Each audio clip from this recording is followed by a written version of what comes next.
நீங்கள் வந்து என்னத்தனாலும் ஸ்கேன் பண்ணிக்கலாம். அதாவது உங்கள் டாக்குமெண்ட்ஸ், அதுக்கப்புறம் ID cards, books, white board, black board எல்லாத்தையும் ஸ்கேன் பண்ணி வச்சுக்கலாம். இப்போ நம்ம வந்து எங்கேயாவது வெளியெல்லாம் போகிறோம் அப்போலாம் சொல்லிட்டு வந்து டாக்குமெண்ட்ஸ் எல்லாம் கையில் எடுத்துகிட்டு போக முடியாது. ஆதார் கார்டு அதெல்லாம் வந்து எப்பவுமே கையில் எடுத்துகிட்டு போகிறது கஷ்டமாக இருக்கும். ஆனால் நம்ம ஃபோன் வந்து கன்ஃபார்ம் எடுத்துகிட்டு போவோம். அதனால் ஃபோனில் வந்து இது எல்லாத்தையும் ஸ்கேன் பண்ணி வச்சுக்கோங்க. கன்ஃபார்ம் யாருக்காவது யூஸ் ஆகும்.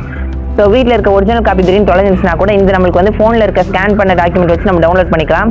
ஸோ வந்து எல்லா டாக்குமெண்ட்டையும் ஸ்கேன் பண்ணி வச்சுக்கோங்க. அடா ஆப்லேயே வந்து பார்த்தீங்கன்னா எல்லாமே வந்து ஹிஸ்ட்ரியில் இருக்கும். அப்படி இல்லாட்டி அந்த இதெல்லாம் வந்து யாருக்காவது வாட்ஸ்அப் வந்து சென்ட் பண்ணி வச்சுக்கோங்க. அதில் வந்து நம்மளுக்கு ஈஸியாக போய் எடுத்துக்கலாம். ஸோ கன்ஃபார்ம் உங்கள் வீட்டில் இருக்க டாக்குமெண்ட்ஸ் வந்து ஸ்கேன் பண்ணி வச்சுக்கோங்க. எதுக்காவது யூஸ் ஆகும் என்னைக்காவது. அதுக்கப்புறமே ஃப்ளட்லாம் வந்துச்சுன்னா கூட நினைஞ்சிச்சுன்னா கூட நம்ம ஸ்கேன் பண்ணி ஃபோனில் வச்சுருந்தோம்னா அது வந்து பக்காவாக யூஸ் ஆகும். இதை வந்து யூஸ் பண்ணி எல்லா டாக்குமெண்ட்டும் ஸ்கேன் பண்ணி ஃபோனில் வச்சுக்கோங்க. உங்கள் க்ளோஸ் ரிலேட்டிவ் யாராவது இருந்தாங்கன்னா கூட அவங்களுக்கு வந்து வாட்ஸ்அப்பில் வந்து அந்த டாக்குமெண்ட்ஸ் வந்து சென்ட் பண்ணி வச்சுக்கோங்க. இந்த ஆப் நீங்கள் என்னைக்காவது மறந்து எடிட் பண்ணிங்கன்னா கூட வாட்ஸ்அப்பில் இருக்கும், அது யூஸ் ஆகும். கன்ஃபார்ம் வந்து டாக்குமெண்ட்ஸ்லாம் ஸ்கேன் பண்ணி வச்சுக்கோங்க. எமர்ஜென்சி டைம் ஏதாவது வந்துச்சுன்னா கன்ஃபார்ம் வந்து யூஸ் ஆகும் இது.